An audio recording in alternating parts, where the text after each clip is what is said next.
Nagasinggi lam saktam amasung puwarida singnaраglabadi tumina lairoi UNC Manipur kumza Englishingani kungo humdagi me ahumdagi hauraga thulakliba kangluk irang sida Nagasing neutral oina lairakli amasung kangluk khudimakta nungsiba amasung mateng pangduna lakli adumoinama karigumba aikhoigi lam puwari amasung saktamda singnaраglabadi matamdura tumina laisinba yaraktaba tanja lakani haina United Naga Council UNC gi President NG Lorhona section wa thamlakli loingai ni gi thauramda wa ngangladuna UNC gi lusingba sinhai Inome marangam kai paringda aikhoi isagi lamda sangkhok sangsin tawbada atingba thamlakpa amasum ipai puna thamlamba lamsingda atingba thamliba hojik khara horakliba international border fencing tawbagi thaba asi yabangamroi thengtham kerakti UNC ansam Naga Women's Union amasum tuwan Naga hohosingna democratic weba khongjang kasang singkhri loinana India government Manipur government yauna nakala ahungi weba wari sanabagi thabak sing sangsin bawki balekri Lammapu stakeholder amasum government gi marakti yasinaba ma puraktriba phawdi status quo ngaktuna thamnaba yanaba malakri nakalamaramda Manipur government lam yonba leiba amasum registration tawbada ngakna sakadaba standard operating procedure ga mari leinaba order thokri madugi mayokta UNC na leptuna lakhi Amaromda madugi matana government thokiba revised order the singi lam konsilamba laukthokuna khongphom handoki Naga national political group singna kumza English ngamaga samapan ga maudraga taretagi horaga India santipurakna bigi matana government ki wari sanaduna lakti adumainama political settlement di mami samlaga laidi India government na Naga political issue si thamoi sengna masum lumna lauduna waroisin purna bo khonagadabani loinana atuba matamda punamakna yanaraba waroisin ama purakadabani Manipur da anaba government ama lakrabana ingta pa masum tang dolita pa phibam ama soidana laklagani thajbale nauna district semagi wapam asi sei kyali sangsina waroisin puraktana lakibadu nauna wari sanaba makhasa thaduna tungkoi waroisin ama laklagani haina thaji haki Deputy Chief Minister Nemsa Kibgen hai waroi sindari state government kanthokpe yaroi Manipur thuklibi irang asi yasinaba purakpa amasum waroi sin purakpa matamda center government khaktana yaroi state government kanthoklaga satpa yaroi hana Deputy Chief Minister Nemsa Kibgen na phongdokri diwing na lawba khanabi interview amada Nemsa Kibgen hai waroi sin purakpa state government kanthokpa yaroi dabana assembly mifamda hakthengna saruk yabamak ngamdaba tarabasu government asigi saruk amoina yawba haibisi tangafadi tha asigi marida chief minister deputy chief minister ani amasum cabinet minister ani puna minister manga wasak lobada Nemsa Kibgen virtual oina Delhi Manipur bahondagi saruk yakhibani Makha tarakpada pangthokhiba taranithoi suba state assembly gi tare suba mifamda deputy chief minister Nemsa Kibgena MLA ani LM khokti amasum ngursalung sanate ga loinana Delhi Manipur bawon gi virtual oina saruk yakhibani Manipur da laidiba muknaba madi ungkhatnaba marakta mahakpu aso engam thuondanaba lokhatpa thaurangi matang deputy chief minister Nemsa Kibgena hai Aihakpu security matiksana piri dubu aihak miyoibana ngak senba adu khaktada thajaba thamdi aihakna thamoi sengna thabak tawriba makai isona aibu ngakpi senbingani mathau tarabadi aigi miyamgi dama kathoknaba sem saduna lei Kuki MLA tara government semari yauroi kariguma yawa tarabadi separate administration ga mari lainana aiba chirol hana pigadabani haba wafam lairabasu Nemsa Kibgena deputy chief minister oiba oina anauba government yawa ga loinana MLA anina Imphal satuna wasak lobagi thoramda yawkhibamadi assembly mifamda kuki MLA ahumna virtual oina assembly mifam yawkhibadugi mayokta kuki lupsingi maraktagi akanba wafam sing thambaga loinana irang hawbusu laikhibani Waroi purakpa amadi sangthok sangsin tawagi matangna palladuna makna hai karigumba punamakna yanaba waroi sinama lakpa tarabadi sathoksin tawba amasum unaraga wari watai sanaba amuhana soidana oithokhangani kanglop masialgi marak thajanaba tapna puraknaba honaba thai maramasina punamakna yanaba waroi sinama purakpa haibasi khwaidigi ihan hana tawgadaba thabangni chief minister Yumnam Khemchan ga thabak tawminabagi mari matangda Nemsa hai Mahak thamoi sengba masum lakthup lakoi leitablu singba mani MLA nifuki manungda irang manungda masana hakthingdana aikoigi miyuisingbu kanbiki mak masamuk satlaga aso angam thoondanaba hotnabiki amasum aihakpusu ngakpisenbiki mak furup amatada phattaba wakhal khande madugi thajabado haujuk mathoktai Deputy Chief Minister pirakpigi matangna makna hai chiraba matamasida central leadership amasum party na makbu thajaduna thaudang asi sinabirakpa thagatli thaudang asi mahak masana yaningi Miyam hainigai leitana awab kya thingnare punsi mangkhre yum kya amada thokre masigi awab si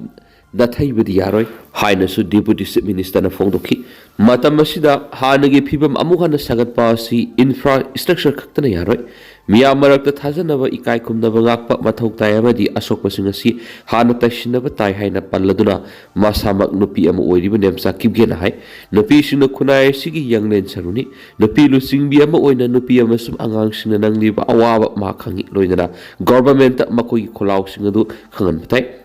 Government asida Meetei-kuki amasum Naga sing puna saruk yaminaba asida apan bahaibasi yamnamak tangai fade habu wapam makna thamnaduna aihangna furup amakaki mohut sinba yandathi singmi lusingbi ama oina singmi miyamgi mohut silibani akhuba miyengda miyam marakta khaidokpa pamdi se minister sumasigi wakhalon asida sangsili security gi miyengna mafam khrada sangba yadraba sumakti masamak salaga miyam gunareki Hingsa gi thawdok sing asi leibuk thibani amadi masina miyam asi khaidoknaduna lairi haina nuaitaba phungdokladuna political gi oiba waroisin purakpa mathoktai masigi waroisin asi puraknabagi damak eha government asigi saru ama oidaba yaroi haibu wapam makna thamki nemsa kibgen hai ehakna phammasi pairakpada madugi mayokta leiba miyoi kya tholakpa asi pau phauna watpagini Ayahna government asida Europe-gi maramado bakoina khanglakpa tarabadi ayaki khongthang asi makoisu khanglakani masigi Khudong sabasi mangkiba matamda issue asigi waroisin pronabagi Khudong sabadu soidana mangkigani handakta Deputy Chief Minister oina wasak laukraba nemsa kibgen State Assembly Mikhal Singna Kangpopi Assembly constituency digi hana mai panglaktuna Cabinet Minister oina tuwan department sing kithapak sing geng sinduna lakibani President rule thamkiba matamdura su minister oikibani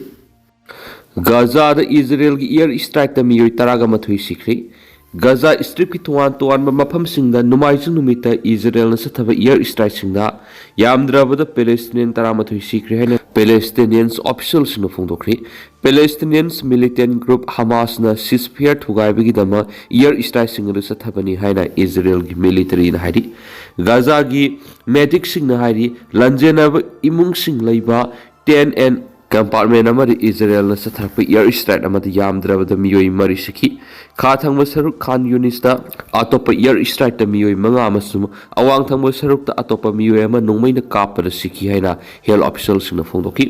Gaza da Hamas ki spokesperson Hazem na Israel bu lanjenna ba politicians singi mathakta anauba Vesakara masathabagi maral sikhi Israel gi thawang adu US President Donald Trump gi Board of Peace ki ahanba mifam phamgadaba numit kharani da ngairaba matamda sathaba ceasefire thugaibigi sathiba thong amani haina mangna haiki Israel gi military official amana numaiju numiki air strike sing adu mapa chapsana takhi masum international law gi matungina sathabani masum Palestinians militant group na October thagi ceasefire ama hanjina thuari Gaza la alushinana batram gi thorangi maroi masa ama oiriba ceasefire yanasi Israel na lepalaitna thuari Gaza ri Israel gi yarmasum ground war mi humdragni thu hena sikriari Angang unaba numit nipani surakpada mayumdagi thokraga nambul tureldagi sina phangkibi Niroda gi postmortem examination ki report pirakre asphyxia na maram oiduna sib oigani haridubo histopathological amasum toxicological gi report ngari maru oiba point khara magna selamba ping masugi Phanek mafam kyara segairam ki report asuma well phangdriba phawba khongpham hongduna lepkhigani GSC Mamang thagi taraga mapanna kwa kaithil laiba Asian Hospital ani suba masa nupama Caesarean section da unaraba matung numit nipani surakpa January kunga taret amasung kunga nipan gilonaba ihingi nonge matung pung amaga minu yangkai ga taret rom tarakpada kwa kaithil lamdong laikai da laiba Mapur oibagi yumdagi thokibadagi mafam khangduna lerlaga tha asigi taraga ayukta hairangwai thong maraki nambul turalgi mafam amadagi sina phangkibi mapam Khongman Zone 4 dagi Seram Ningol Salam Ongbi Niroda gi haksangda पांगथोकिबा postmortem examination की report case असिगी आयोगदा पिरखरे लैखिद्राबीगा पोकमिनाबा मासे S नंदिनीदा माके हक्सांग नंबुल तुरेलगी फंगलबा मतुंग था असिगी तरागा निथोइदा माक मसाना कंप्लेनेंट ओइदुना सिंगजमै पीएस दा कंप्लेंट रिपोर्ट अमा फाइल तौखिबनी रिपोर्ट अदुगी मतुंगिना नुमितुगी नुंगथिल पुंग अमारोम तारकपदा पुलिस स्टेशन असिना BNS 2023 की सेक्शन 103 क्लॉज 1 मदर अमसुंग सेक्शन 3 क्लॉज 5 कॉमन इंटेंशन की मखादा case FIR number 48 clause 2 2026 register तौदुन लखतखिबनी अदो मैनमक लैखिद्राबी एस निरोदा की हक्सांग दी माकी पोकमिनाबी मसिना था असिगी तरागनि थोदा सिंगजमै PS दा कंप्लेंट रिपोर्ट अमा फाइल तौरबा मतुंग लखतखिबा माथा की केस असिगा मरी लेना रिम्स की मेरियल संग पोस्टमार्टम एग्जामिनेशन पाउथोपो ओइरमद्रे मरमदी लैखिद्राबी की मसेना मनाउन PSC की मिसी की मतंगदा कंप्लेंट रिपोर्ट फाइल तौखिबदुरी था असिगी तरागा निथोइदनी अदुगा रिम्स की मेरियल संग माकी हक्सांग पोस्टमार्टम एग्जामिनेशन पाउथोखिबदुना था असिगी तरादनी अदुगा पोस्टमार्टम एग्जामिनेशन सीमा की मतंगदा सिंगजमै PS ना BNS की सेक्शन 194 की मखादा था असिगी तरादा लखतपा unnatural death UD case number 2 of Singjamei PS 2026 की मखादा पांगथोकपनी हाइना पोस्टमार्टम रिपोर्ट पली पुनः लमाई अहुम पान पोस्टमार्टम एग्जामिनेशन की रिपोर्ट असिदा महक लैखिदबगी मरमगी मतंगदा मेडिकल ऑफिसर न पीबो opinion of the medical officer is to the cause of death haiba wafamdadi mahak laikhidabasi iraknabadagi tholakpana maram oiraba yai haina pali adumaina mak histopathological amasung toxicological report singding hairi haina yamna mayek singna pali hairi aduga makha taba investigation gi damak pangthokiba mahaki postmortem examination dagi lahokiba maki haksang gi tuan ba parts sing specimens items sing gi manung yauriba maki haksang phangba matam da makna selamba pink masugi phanek adudi mapum madur segairamki one pink color phanek torn at multiple places hanspali maram singasina maki sabsaba misigi matangda postmortem report asigi matuina histopathological amasum toxicological report singaidi habagaloidina police ki maikaidigi murder amasum common intention ki makada register tawduna lokhalakni be case asigi investigation mapung pana satharakla matungda laikhidrabi gi misi asi mak mathana sijabra natragara mina hatpra habadu sapsana khanglagani hari Mauba Khudong the security की section तरंग लखली नागालैंड की सुमोके दिमा district की मौबा खुंगंग था की तरह हुंदुई खुंजा सिंगा सख्रोमा youth organisation CYO की member सिंग की मरक लम की सयनब लैबदगी वायोलेंस की थौदोक थोलखरबा मतुंग हौजिक मफम मदुर सिक्योरिटी की अकनबा सिसिंग थोरांग लखतुना लैरि मखाताना वायोलेंस की थौदोक थोकपगी पाउ लखिदि वायोलेंस की थौदोक अदु मियोय कुनगतरु असो अपनंखि मसुं युंग क्या माता थोखि पुलिस की मैकेदिगी सुमियामना वायोलेंस की थौंग सथदना मसुं अरानबा पाउ संदोक्तना अपील तौबगा लोइदना मखाताना इरांग थोक्तना सिक्सिन थोरांग लखले हरि लालहौरूप सिंह की केदर तरागा मतुई फारी सिक्योरिटी फोर्स ने स्टेट असिगी लॉ एंड ऑर्डर गाक सेनबिगी थबक लखतपा ओइना तोवान मफमदगी लालहौरूप सिंह की केदर तरागा मतुई फारी हैना पुलिस की सिरोल हारी इम्फाल ईस्ट डिस्ट्रिक्ट की पोरमपाट पुलिस स्टेशन कोनबा नोंगपोक इंखोलदगी कोइरेंग लुसिंगबा UNLF की केदर ने हैबा अम फारी फारबदुदी सलाम निंगोल सनसम ओंबी संति कुमारी देवी से कुनगमपन ओपोपि ममांग लेकाइदगी हारी इम्फाल वेस्ट डिस्ट्रिक्ट की लमसांग पुलिस स्टेशन कोनबा लमदेंग थोंगखोंगदगी KCP अपुनबगी केदरनी हैबा अमा फारे फारबदुदी मुतुम जोशिका सनुसै तरागमपने हारी थौबाल डिस्ट्रिक्ट की थौबाल PS न कोनबा काइरेम बिखोक ममांग लेकाइदगी KYKL की केदरनी हैबा अमा फारे फारबदुदी खुमनथेम संतोष मैतै एलाइस कांते सै कुंथ्रागा तरुक हाइरोक पार्ट 1 हाइतोपोपीदगी हारी सुरसामपुर डिस्ट्रिक्ट की सुरसामपुर PS न कोनबा पाटीजंग विलेज दगी UKNA की केदर ने हैपा फारे फारबदुदी लोंगजंग काय बाइफै सै कुन टी लंकीजोय विलेज दगी मोंगनदगी मरु अहुम यावबा 9mm की पिस्तौल अमस फोगल हरी इम्फाल वेस्ट की इम्फाल PS न कोनबा थंगमै बन मैसनाम लेकाइदगी KCP अपुनबगी केदर ने हैबा फारे फारबदुदी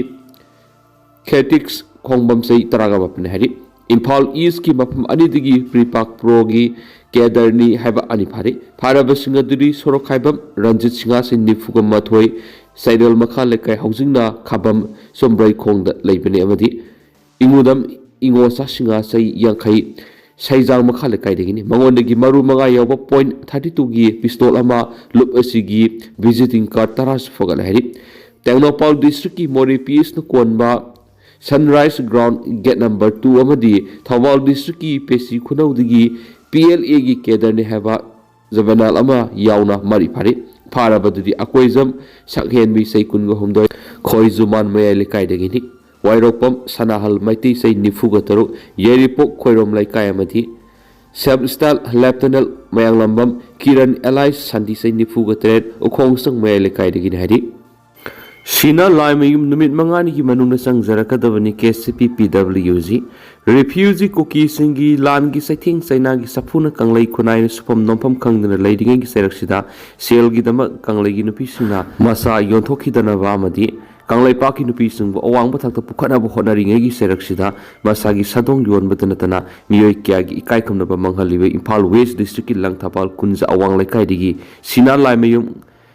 Nga Sidigi, Hibing Arandigi Numit Mangani Manung Lupta Sangjara Kadavani, Haina, Kanglai Park Communist Party, PWZ MC Unification of Fondor Clip. Lona Tinkraba, Lal Holup KCP PWZ, Lamyan Bakuman gi PRO Singkaingan Manakuyik Biduna Tadora Pot Zero Sinahai, KCP PWZ na Kanglai Kunagi Nupising Awang Batakta, Bukana Buhonaringi Selecta, E Sheng the Bami Kuzokrana, Kanglai Kunaibu Magna Buhonarivasi, KCP PWZ na Hakshinalawi. Sel Karagi the Magnupi Oibi Singi Yamna section at Tamnariva, Masa Sadong Bukari Sulaitaba Monda, Lot Namadi, Fong Yuan Bada, Natana, Masak Naiba Mio Kiagi Kaikum Nava Mangana Bohona, the Shina Limayum Su Yorokasi, Dashing a level Tibani, Mamang Taki Lupna Yang Yabi Yang Lobusumasagi Yaws of Lisa Sazat Amoina, Sel Gida Masagi Finung Sadong Sing social media the Utok Saduna, Kanglai Kunai Bukari Sulaitana Kanba Madi Handakta, Manipur Legislative Assembly Speaker Oediva, Saknai.